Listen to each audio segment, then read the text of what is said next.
To write or to propose a recommendation of the board for a response to the resolution of non-concurrence submitted by our Native American committee. And right now we have Holly Tower and Arlen Derricks present. Nikki, I'm sure, will be joining us as soon as she can. So really, I think we probably kind of know why we're here, but I thought I could just briefly summarize it, just to kind of close the loop. The Native American Parent Committee did approve a resolution indicating that they do not concur with how we are providing educational services to our Native American kids. And that's provision that's allowed in statute. In fact, the parent committee is expected to write either a letter of concurrence or a letter of non-concurrence. And so this year they chose the letter of non-concurrence. We have 60 days to respond to that. And that particular date is April 20th, which means we need a response approved by the board on April 19th. So in their letter, the parent committee did indicate they have 4 areas that they'd like us to address. And so I did send out a tentative draft of that response to the committee members and thought that we could at least discuss that, see if any changes should be made, and then I can present it to the board on April 19th. Does that all make sense so far?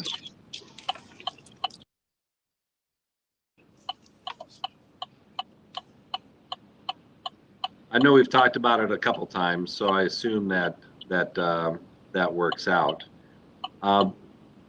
Maybe we can go through the letter just item by item, and so I can at least explain what the parent committee was suggesting, and then how we're hoping to respond.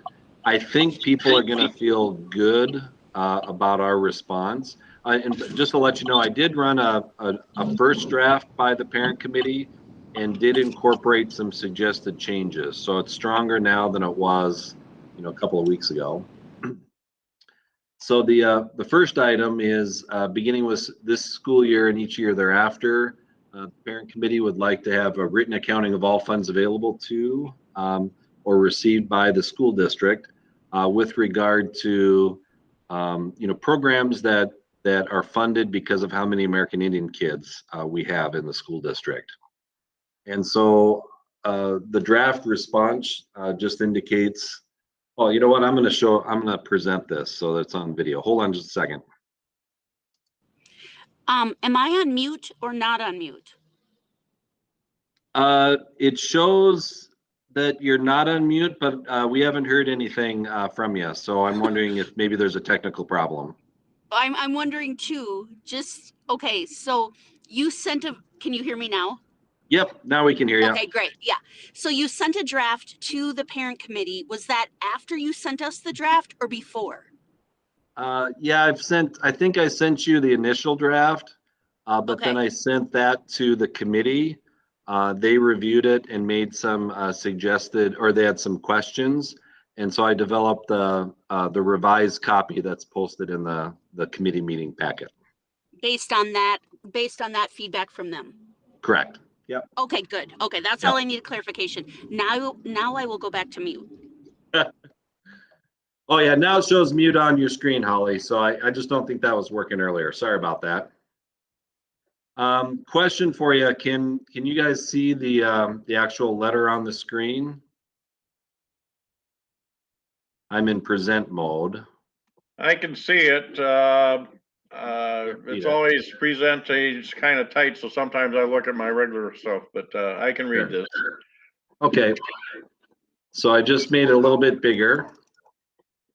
So the thinking for their first recommendation is that when requested, we'll provide any funding information to the parent committee or really anybody else, because it's public information, about any program that generates revenue based on how many American Indian kids we have enrolled.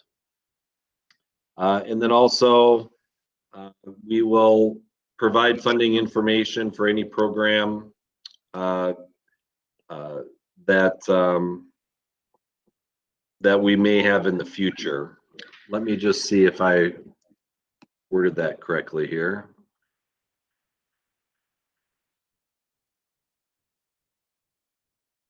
Oh, yeah, the second sentence is probably not necessary. It's included, though, that we'll provide funding information for any program in the district when requested, because that's something we would do for anyone. Probably not necessary, but it's included in the draft. And then just the second paragraph is just a note as far as what we're currently receiving funding for. We receive about $30,000 per year in Title VI funding, and that's from the federal government. Title VI used to be called Title VII, but a few years ago they changed it to Title VI. And as I said, we receive about $30,000 per year. We also receive state American Indian funding, and so a lot of people will call it AMI funding, for American Indian funding. That's a state-based program. We get about 75,000, give or take, again, depending on how many kids qualify. So we have those two significant funding sources. And obviously we're always willing to explore possibilities in other areas, including the areas that the parent committee suggested, like Johnson O'Malley funds, other state and federal sources. But right now, those are the two areas that we receive funding for. So really my response is something that we would do regardless, but we want to make it clear that that's an option for them. Do you have any questions about that, or? I have a question. Can you hear me, or is it muffled? No, we can hear you. Okay, great. So around $100,000 is what we've been receiving? Correct. Okay, and how have we specifically earmarked that money for Native American education, say, in the last 3 years? Yeah, and I think that's the key question is that's the revenue we receive, and so how do we spend the money?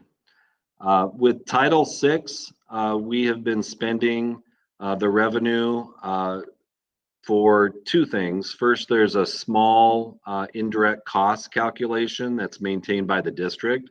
So we do that for other grants as well. It's under $1,000 per year.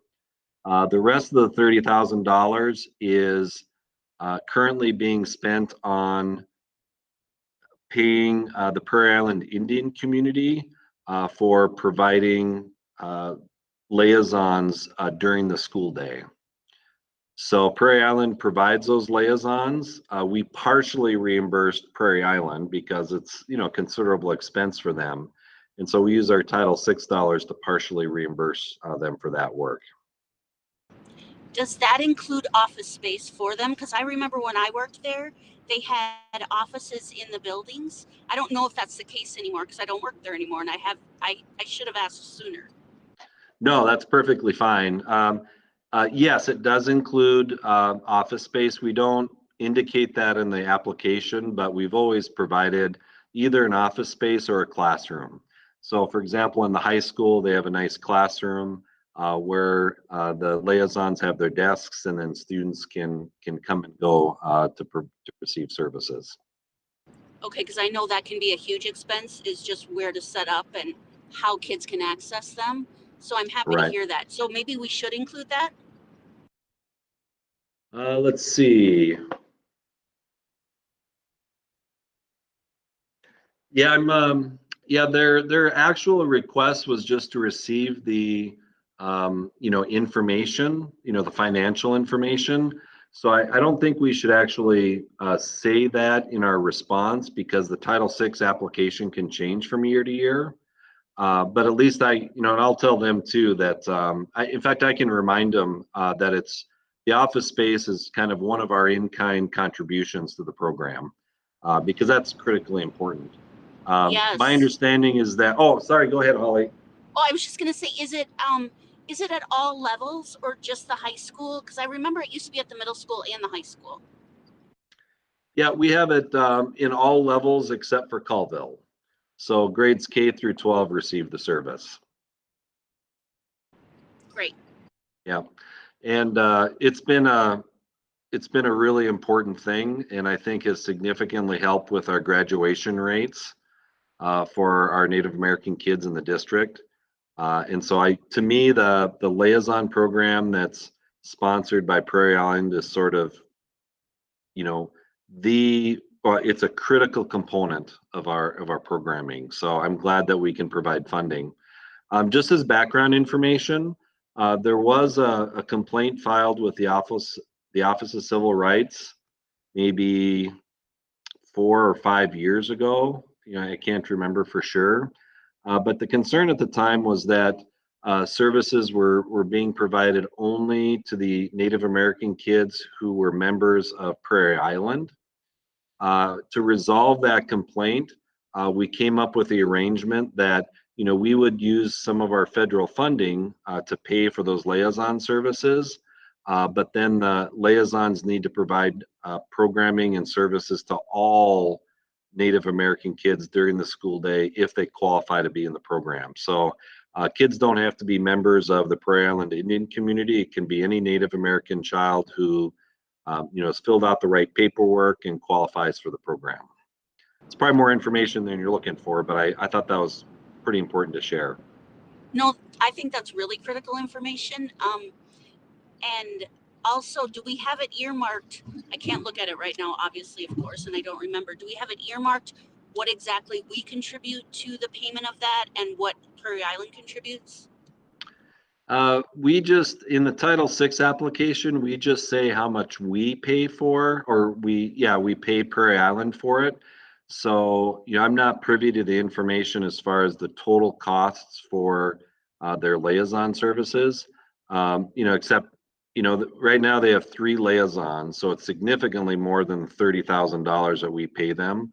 So Prairie Island is it's their program. They're paying for by far the largest share of it, and then we reimburse them for $30,000 out of Title VI. Okay. Yeah. Arlen, do you have any questions? I just, Cool. this is I want to be careful so I don't say anything I shouldn't, but this group of in the advisory committee that we have this year, to my knowledge, the majority of them were not involved in previous years. And those that were there, I don't see much of them on there, but the point is, this information has always been available to this group and has been accounted for. I know several years, where did the money go? Well, this much went to this program, this went to here, and I can't go back more than about 5 years, but when requested or even at the meeting, it's been available. But what's happened is we have a reset this year on this Native American Parent Advisory Committee because we were having a hard time getting participation in previous years in doing this. And they've done a great job of getting people going here in January. I don't believe we'd had any meetings in this school year up until December or January. Carson will have to confirm whether that's true or not, but this group of people have done a tremendous job getting things up and going and taking action on here and saying what they are looking for. And we obviously need to fund it, but some of it's already been there. It's just that there's been a change of people in the process here. And it's been a real struggle the last 2 years to get enough people to even attend the advisory meetings. The last 2 years have been very sparse. So, in what I've seen. So, I mean, this is coming. We're doing good. I'm on board with the response myself, and I'm glad we're working with this. And I think as this transpires, if the involvement continues the way it is, we'll find other opportunities for funding that we maybe have not been able to find in the past. I know there's something with Osseo School District. I think that was came out of this committee from people to us. Am I right on that, Carson? Yeah, well, it mostly came from Shelley Buck, Okay. who, representing Prairie Island. So that was our natural tie-in, but, clearly it's good to have an active parent committee when we're applying for grants and, following up on those. Right. The point is, we would not have found this OSSEO arrangement, to my knowledge, had we not had involvement from here. So there probably are other opportunities available too that we can work together to continue looking and working with this program. But I know there was a comment made, how did we ever have compliance in the past? And it wasn't right. Well, the documents were signed by the committees in the past years, as far as I know. So I'm glad that we're putting this out here. There are certainly places that we can improve, and I'm glad we're working at it. Yeah, go ahead. I was just, I don't wanna like echo everybody or make this sound annoying. Can you hear me okay? Yep, we can. Okay, good. Arlen, I think I just want to piggyback on that a little bit because I think I might have made a comment like that or something related. And oftentimes, when people are in committees and they don't know what they don't know, they don't know. So if we have new committee members, like you said, who are kind of resetting the stage and looking at things from a different lens, like you said, it's a good thing. And so we could have been, in a way, not doing what we needed to do because we didn't know. And so I think that's where we rely heavily on Karsten and the director of teaching and learning and the finance department to make sure that we are always following what we didn't know we didn't know. So I can't say, emphatically that we were wrong or that we were right. I think we always make sure we try to right our wrongs. I think what's hard for me though is when people ask questions like, where has the money gone? It's not easily ascertained. Like, we have to dig in this document or we have to dig in this document or we'll get back to you. But to me, it should be really user friendly. And I guess that's kind of what I'm searching for with this approach, is that people who are on the committee or community members who are curious can kind of go, okay, can you give me some background on where it's gone? And it should be easily accessible.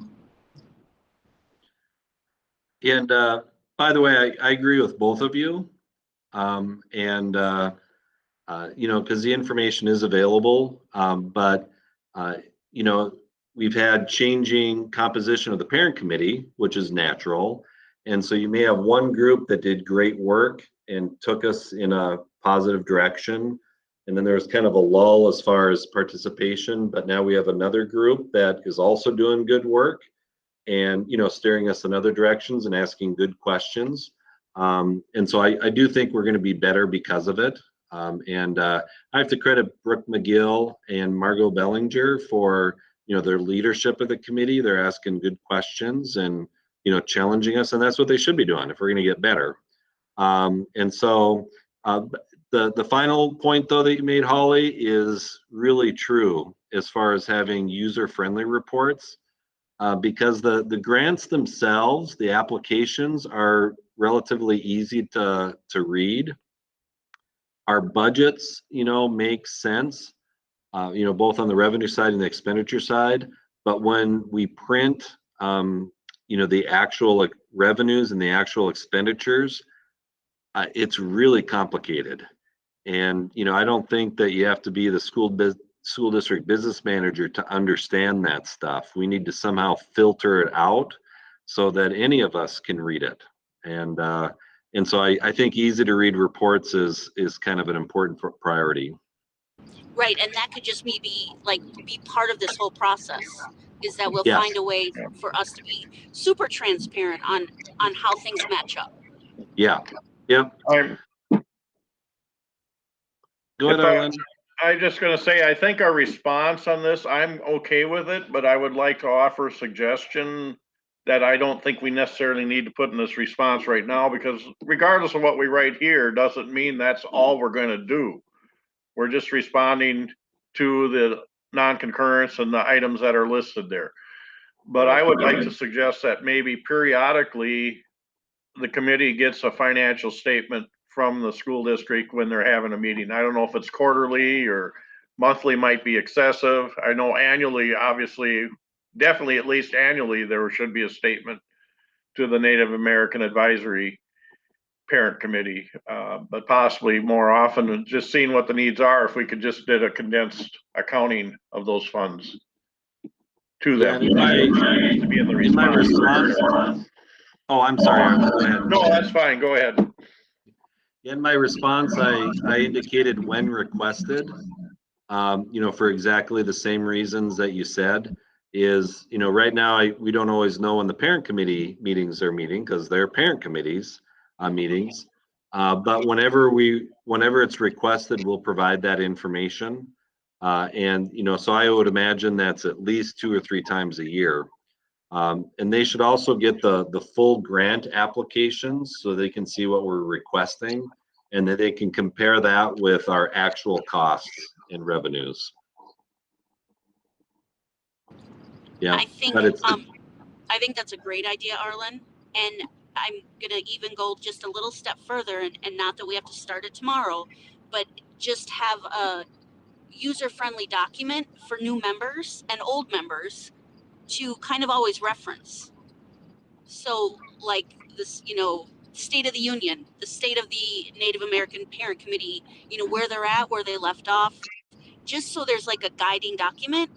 And that's good in anything that you do. So that new members or somebody who takes over the committee doesn't have to go back and say, no, where did we do this and who was part of this? It could just be kind of a running document. I don't know how that gets transcribed or who's responsible for that from the district side or the parent committee side, but I would think in this day and age with Google Docs, it could be somewhat easy to do. Ironically, I was thinking of kind of a similar thing. And my thought was, well, what if we just had kind of a running or kind of a snapshot of the important things that people ask a lot, kind of a question and answers. One of them would be, what is Title VI? How much money do we get? If we had that in a really small booklet, we could just update it, every year or twice a year, and then it's available to any new members or, anybody else who has an interest. And in fact, it might save us time if we do that, because then we don't have to recreate it every time the question comes up. It's just always there. Right. Just update. Yeah. Well, I'll talk to Jackie and see what we can do. We sent some information to the parent committee just a few days ago, and I looked at it, and it was very complicated. And so, the thing is, though, is that Jackie followed my request, and I just asked her to give the parent committee and Phil White and Jason Chose just all the information about the money we received and how we spent it. And so she did exactly that, but it's just so complicated with how the reports look. So we'll try to do something a little more simplified, and then we'll also let them know that Jackie's always willing to answer any questions that they might have about specific purchases. I think only she can probably do that effectively. But yeah, we'll get on both of those things. Carson, can I ask, did your draft response, was that shared with us, members of the committee, and what was their feedback? I had the initial draft I shared with Brooke and Margot. And then I assume they got feedback from other parent committee members.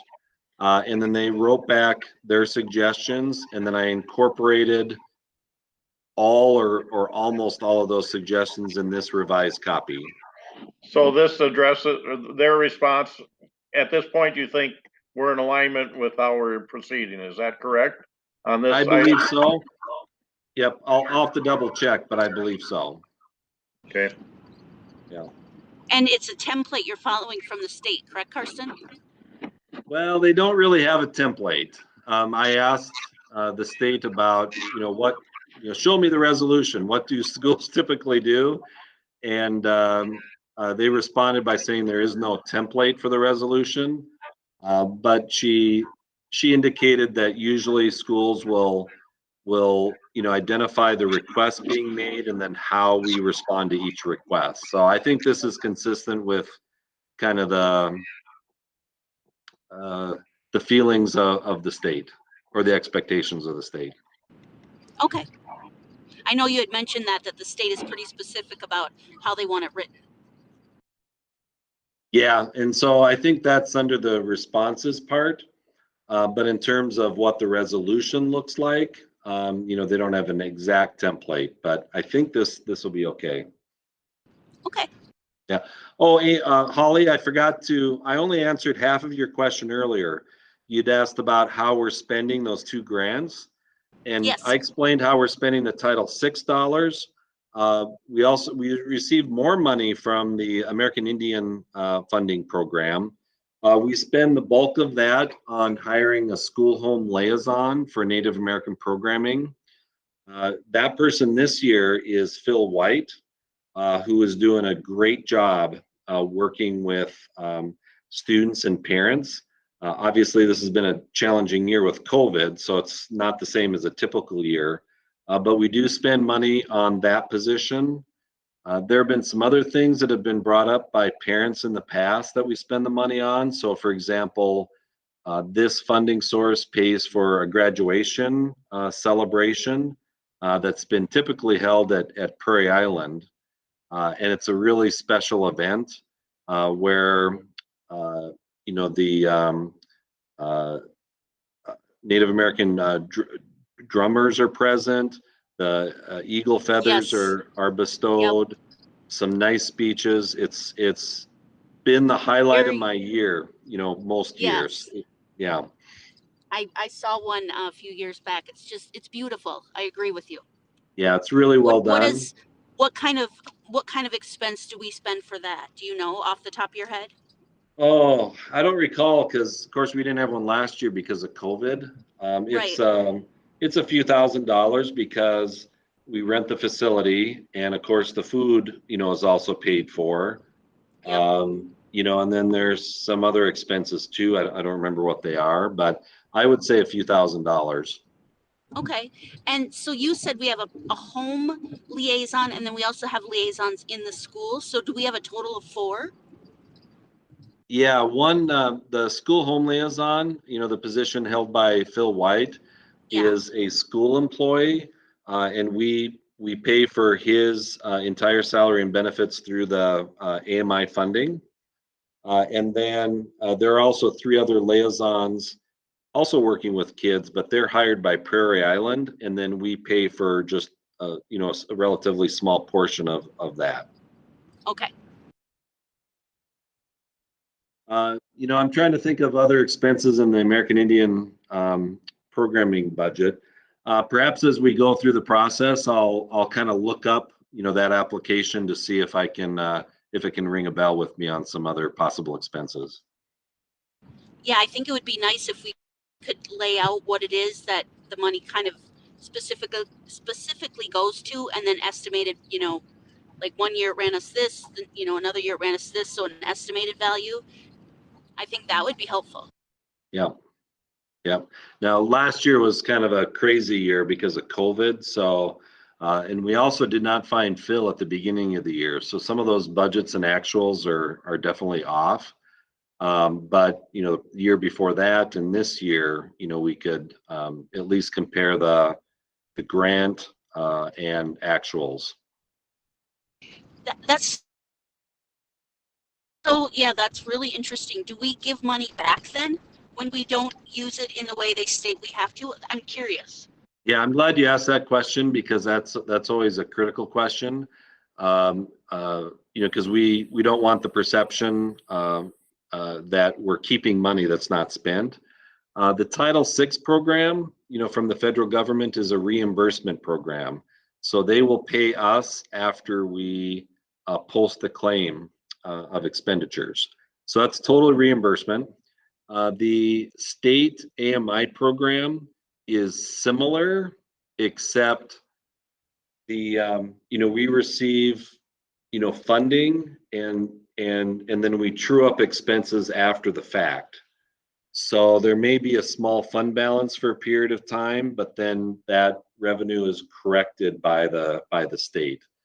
So long term, it all evens out. So revenues and expenditures are the same, but there's always kind of the true up, just like we do with the regular audit. Okay. All right. I was confused. I thought the 30 grand was from the state and the 70 was from the federal, but it's reversed. Correct. Yep, the federal Okay. government provides a Title VI funding of about $30,000 per year. The federal does, not the state. Right. Okay. Okay. Yep. So really that first response is probably the most complicated. The second request that the parent committee made had to do with staff development training. And they requested diversity anti-bias training provided to all teachers and staff during the opening week for staff in 2021, and then each opening week thereafter.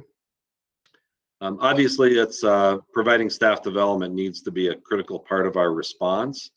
And I'll give you kind of the draft version of my response, and then Jess is on the call to give any more details.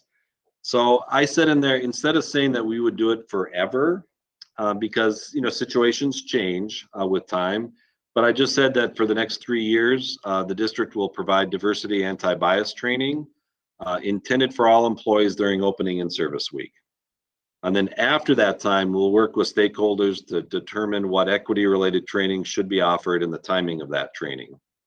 So, I think that's important because it may not, training might not quite, be called diversity anti-bias training. It could be some other kind of training that's related to equity, but maybe not exactly in that bucket. And then, let's see. Yeah, and then for example, we may want some training that's better suited for days throughout the year rather than just during opening week. And there, maybe you need to focus on other equity-related topics. So, but Jess can kind of talk about what we're planning to do, at least for the next 3 years.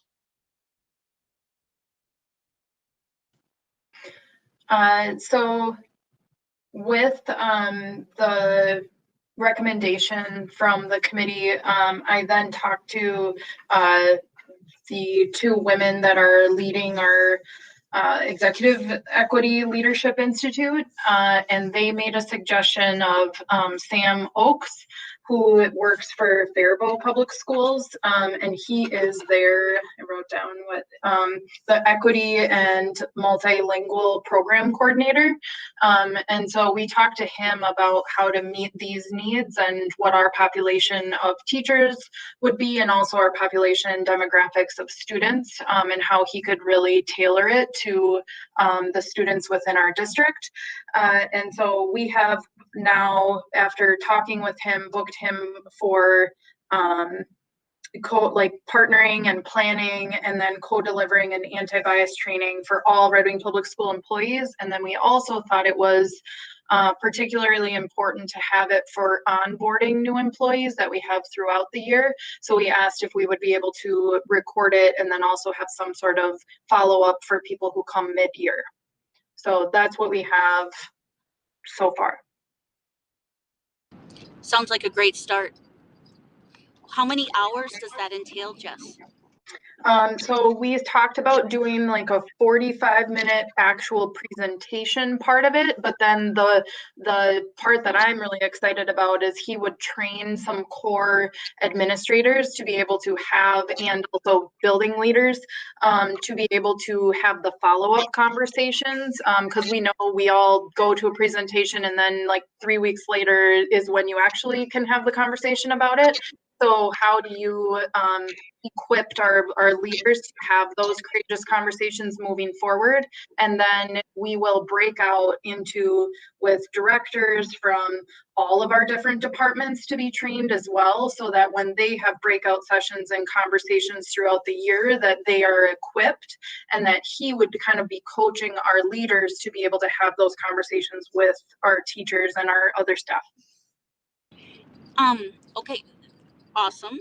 Does it include like a certificate or some type of licensure recognition for clock hours, that real kind of specific thing?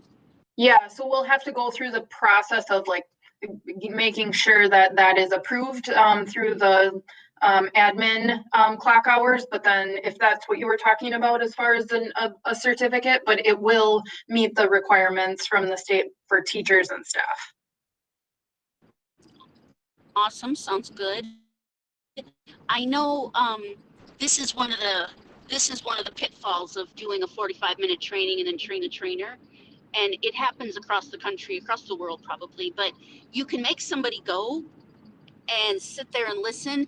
It's how do we follow up when there's a particular person that's just not getting it, even though they say, well, I went to the training, yada, yada, yada. I would be curious to know what this gentleman says about how we interrupt and try to really move culture when we have those roadblocks. So it would be good if you could ask him, like, what do we do in those instances, or what do you have available? Because I think that's what stops culture moves more than anything.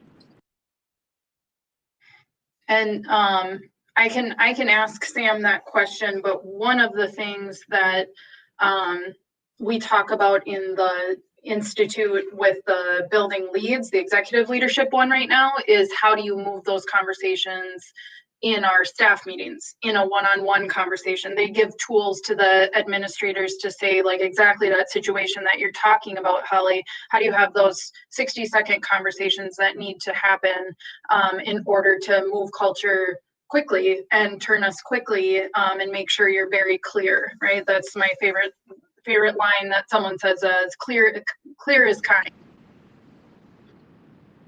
Right.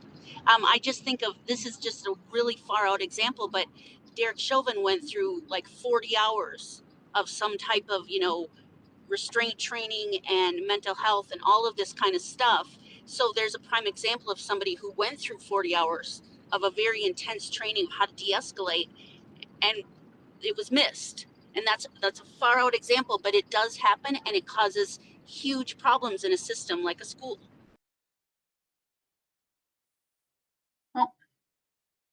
I think Holly left on accident, I'm guessing. Arlen, you had unmuted before.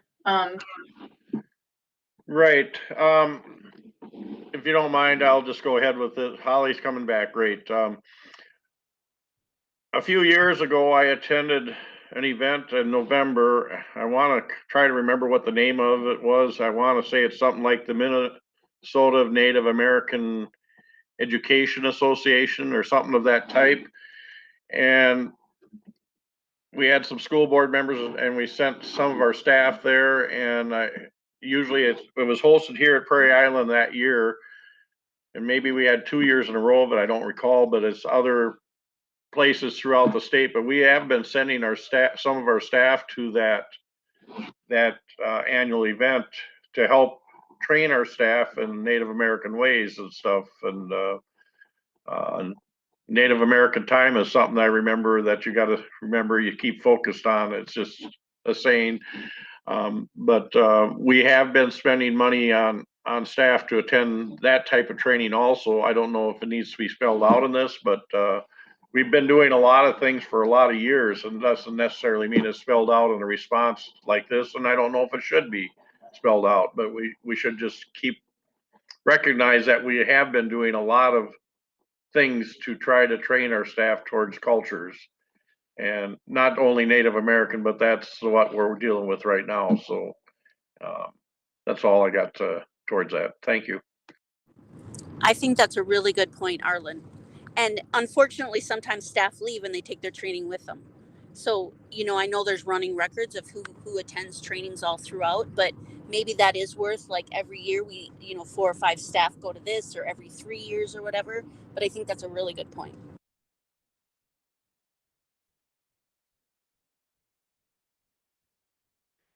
Any other questions for Jess?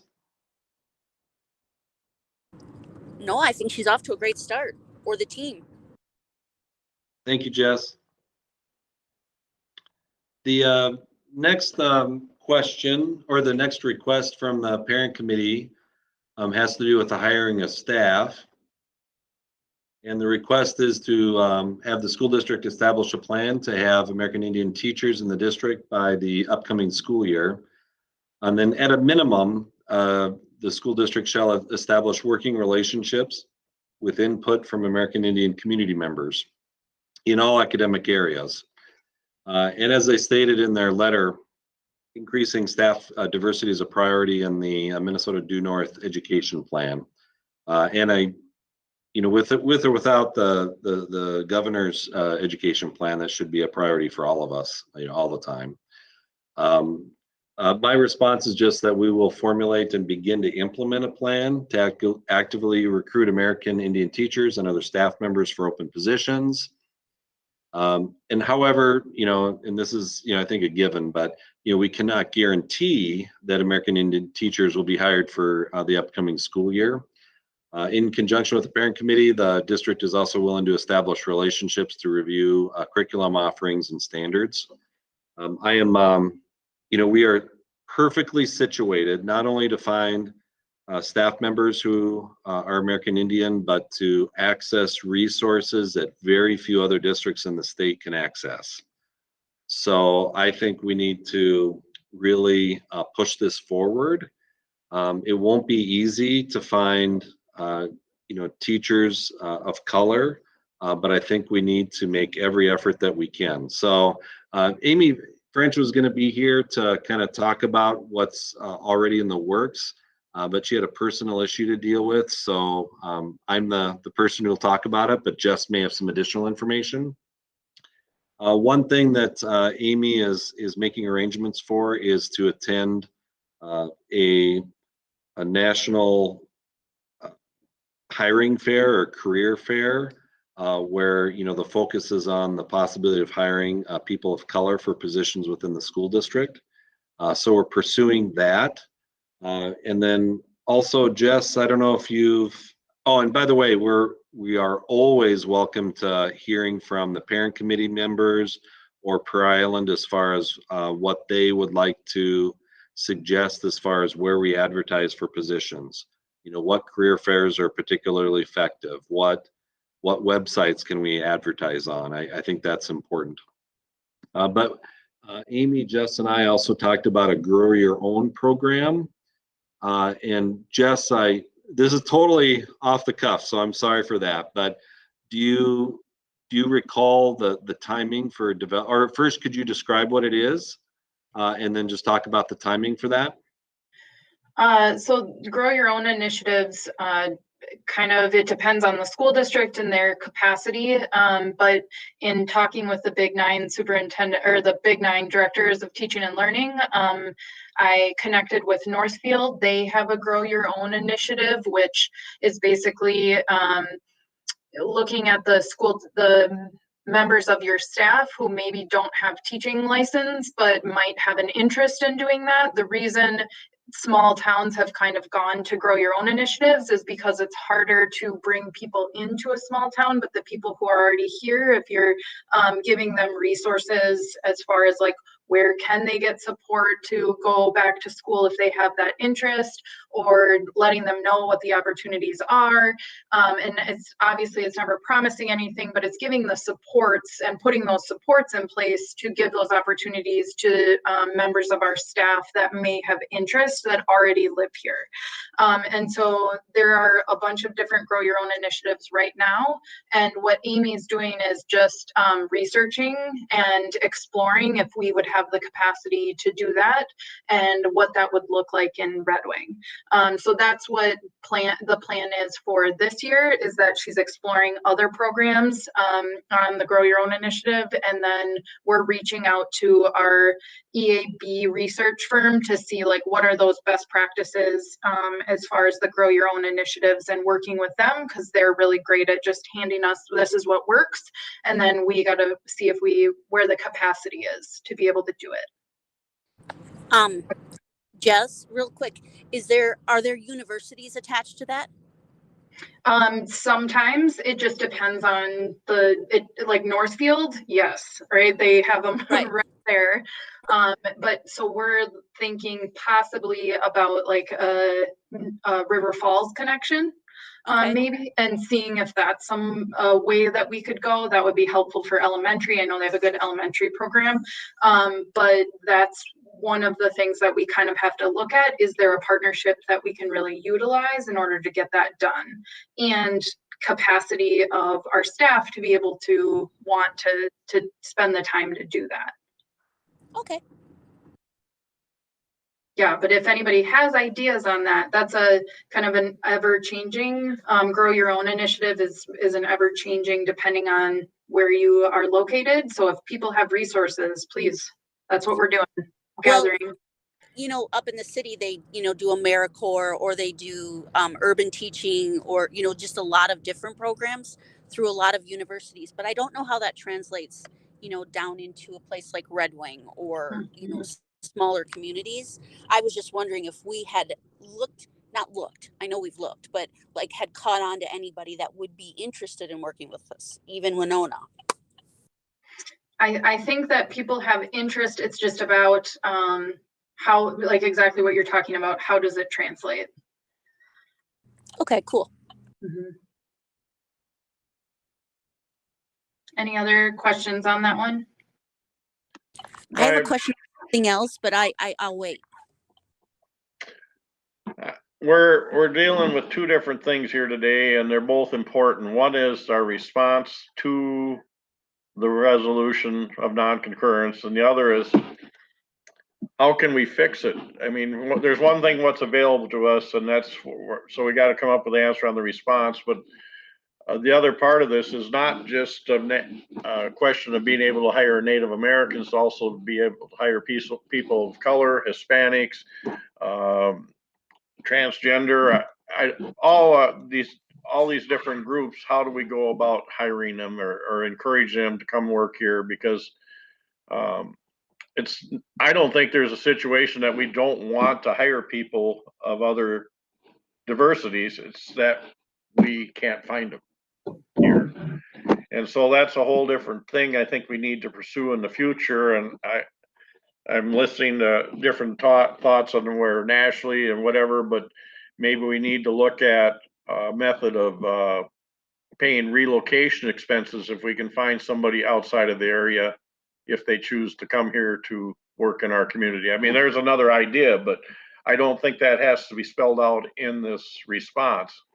The response should be, we will continue to work to try to find and as far as this document, but then we need to not just say that, we need to follow up on our own, because we're doing a document here to respond, which is important to this situation, but we as a board, as a district, as administration have to put a plan in place then to implement what we want to get to. And that's the glaring thing that's showing up here is we don't have. I know last year Jim mentioned it, and we went to job fairs outside of our general area trying to bring people here to Red Wing, and it's obvious we need more of it. So thank you. I think And if that I could, go ahead, Jess. Please go ahead. That's what I am really excited about. I think with our 3 to 5 year plan, Arlen, or like the next 3 years of the 5-year plan, is that because we've been so methodical about all the voices that are included in that, the rest of those 3 years, and using our equity team to really go through what has worked. That's where the Grow Your Own initiative came from, is that this works in smaller towns because you can adapt it to your surroundings. So that's what this spring is exploring how to do it. The next 3 years are all of our suggestions to put into action. So we have to build a plan to be able to see if it can work here, but that's not our only action in order to make sure that we're actually fixing the problem. So I think that's where my excitement comes in, that yes, this is a response to this, but also it's part of our plan already. And more about those kinds of initiatives will be presented on April 26th during the equity workshop.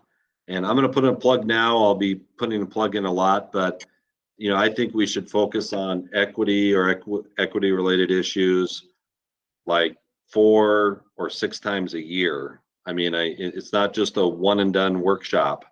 I mean, I think we need to routinely review that and double check our progress and look for additional suggestions. So, but the first one will be on April 26th. I completely agree, Carson. We actually should just really kind of embed all of our work to make sure that we are being equitable. So that question can always just be an overarching theme behind everything that we do, which is kind of what I've always thought. Like, how do we approach this from an equitable lens in all different domains? But I agree with you. It shouldn't be a one and done. And I also agree with you, Arlen. Like, great, we have the resolution plan, but what's the action steps we're going to take to make sure that that plan is followed through? And what does that look like? Who's who's involved? Who are the people that do the next steps? I heard Amy and I heard Jess and I heard Jackie. So, that's a good start. Sounds good. If we could jump to the next request and then response. Let's see. The request was for this upcoming school year that we'll create 4 credit classes, which include Native culture, history, and language. At a minimum, the request was to have teachers establish working relationships with American Indian community members and or Prairie Island Indian community. Their goal was to offer Dakota language as an option to German and Spanish. And then also, well, that's their 4th request.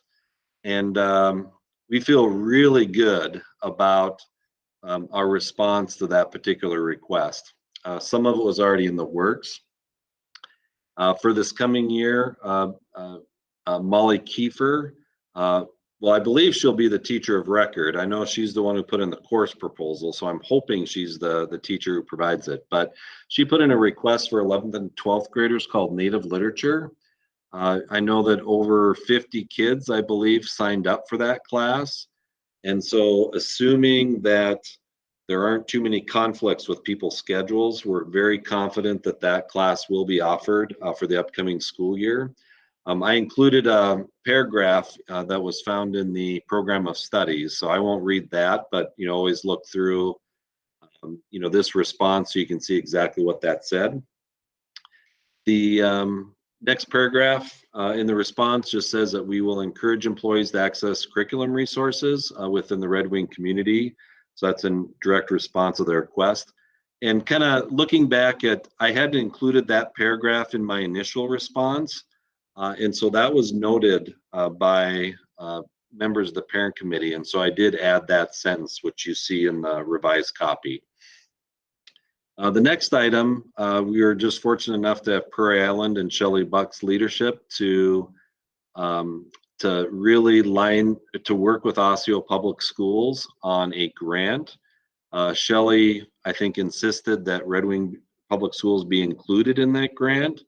And so, we signed a letter of support and are willing to participate.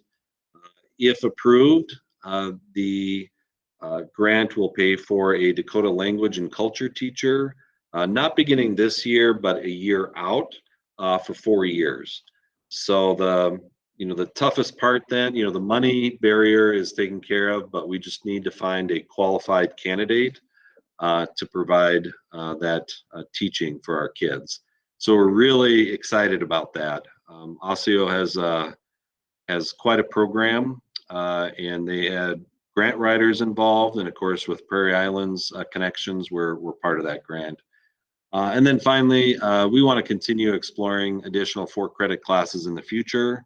Of course, it's always subject to the budget and staff availability and qualifications, but clearly that's our intent. So do you have any? We're really excited about this one. Do you have any questions about what our response should look like?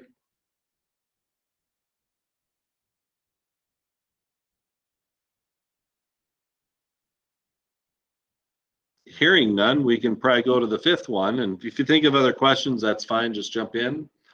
The 5th request was to have the school district partner with the parent committee in the writing and management of grants available to American Indian students within Red Wing Public Schools. And obviously, in conjunction with the parent committee, we are definitely willing to review grant opportunities. We don't have a grant writer on staff, so we can't guarantee that we'll be able to pursue every grant opportunity. It has to make sense, I think, for everyone involved. But we'll definitely provide some resources to help write grants that make sense for our American Indian kids. And then we'll continue to manage grant programming and funding, as well as consult with a parent committee as appropriate. So I'm glad that they realize that this is an important piece in this, because I think there are grants out there and connections out there that could make us do some great things. And so we're willing to partner with them whenever we can. So those are the, and if we can go back to my first response to their first request. In the initial draft that I had sent to the parent committee, I said, I'll highlight this part. Instead of what I have written there, I said something like one request, or no, sorry. This is the part.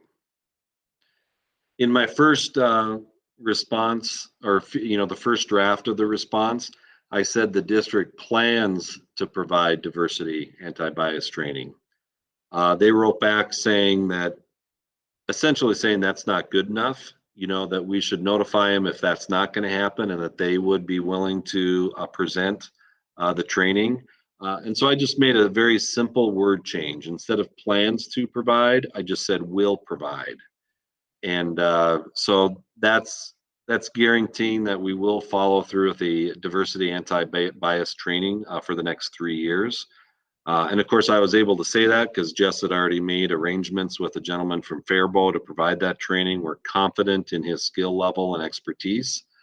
So anyway, I changed the word to will. I know it's such a small thing, but it's also kind of a big deal because we're making that commitment. We're just not hoping to plan for something. So anyway, there were some areas that I was able to adjust the initial draft into something I think that's better for everyone. I'm glad that you changed the word, Karsten. Yeah, I just feel bad that I didn't do it originally, but we got it done now, so we'll be able to follow through. And by the way, when I just said for the next 3 years, we're not intending to stop it after 3 years. We know this is probably our most important work for years or generations to come. But in terms of making a commitment or a promise, I thought it would be more prudent just to say for the next 3 years, and then we'll review it with multiple stakeholders to see what we should do next. So anyway, I just want to let you guys know that's how I feel anyway.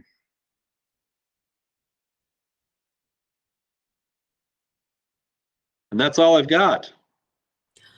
Can I ask my question? Of course. Arlen, do you have any questions before I ask this one? I don't have a specific question. I was going to have a comment when we're all done here. That's all. Okay. This just relates to the meeting that we had, Jess. And Arlen, I think you were on the call with the teaching and learning and the funding that was needed to buy the textbooks. And I said, develop a wish list. And then I said, I didn't know when we'd be able to tackle it because we needed to have this ad hoc committee in terms of a whole bunch of other things. So how is that going, Jess? Actually, I was invited to the American Indian Parent Committee meeting on Wednesday night at 6. And I think that's when they would like to talk about the additional funding that they would like to put towards this class. And so we just want to let them know this is where we're at. And then we would basically, I don't know, when would they have this in their hands then, Karsten? So they know that this has all been wrapped up? Yeah, we'll have the school board considered on the 19th. And then I'll either send it that evening or more likely the next day, because we'll probably need Jennifer Tiff's signature. Okay. So Holly, the conversation has been going forward. And then I was invited to come. So I think that's a good sign. And then once they talk about where they're at, then we can add whatever is needed afterward. Does that make sense? Yeah, it does make sense. Do you feel comfortable enough saying what you just said in terms of being ready to respond? Yes. To the committee, do you mean, yeah. Or to the curriculum and instruction team. Kind of both of them. Yeah, I feel good about where we're at now that I kind of got a better understanding about what they were asking for. Mhm.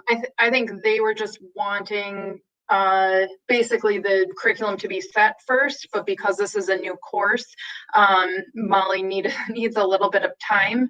And so the other thing that we talked about was having the book list put on. Basically each year we'll just approve. I've talked to other districts and this is kind of how they do it as well, that they approve the book list, and then if there's a couple on there that we approve but she doesn't use, that's okay. And so that she kind of knows where her parameters are as far as the committee's suggestions. Does that make sense? Yeah, it totally makes sense. I just didn't want to forget about it or drop it. Yeah, thank you. No, I feel great about, I think everyone's so excited about this course. I think we're gonna have more than enough funding to get it up and running. Awesome. Okay, that was my comment. So thank you, Carson. Thank you, Jess. Thank you. Arlen, you had a comment?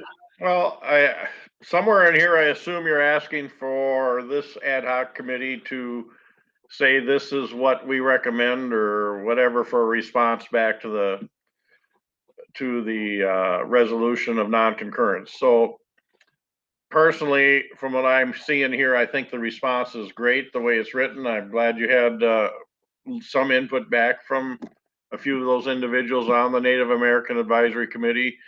I'm sure there are things being overlooked, but this is basically a response to that resolution that they put out. And will be our resolution to respond. I'm good with it as long as we've had some input and stuff and I haven't heard anything negative. I just want to be very clear that this is just a response. It's not what all the things that we will be working on going forward to continue to make things go. So I'm just saying I'm in full support of this response as I see it at this time.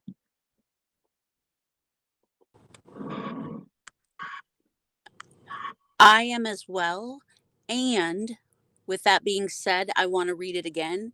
And I might come up with something that I have a question about. And if I do, should I email Arlen and Nikki and you, Carson, or just you? Or how should we go about if we see something? Or and then my second question is, will you be meeting with Nikki apart from this meeting tonight? Or did you want to invite us back to another meeting? Yeah, I think what I'll do is I can send a message to Nikki and we can have a conversation about the letter. In terms of responding, to like if something else comes up, it'd probably be better just to send it to me because then there aren't any questions about the open meeting law. So yeah, I think that would be best. Some of these are kind of in the gray area. Yes, that's You why know. I asked. Yeah, for example, can I call Nikki about this issue when, it's not a committee meeting? So I'll think about that. And, Nikki is obviously a key person in all of this. So we definitely want to make sure that she has a chance at feedback. So I'll think about that overnight and figure that out. But if you have an additional suggestion or question, just shoot it my way and I can certainly mention it on Monday night during the meeting, Okay. as far as if there was a change. Okay. Well, thank you, everyone. It's been a good process. It's one of those things when, I first got the notice of a resolution of non-concurrence, I was kind of bummed out because I know, the work that we do, but I do think that their willingness to stand up for what's right is going to make a difference. And I think we're on the right, we're moving forward. So I appreciate your time tonight and I'll make that recommendation for Monday night's meeting. Okay. Good night. All right, see you later. All right, thank you. Thanks. Bye.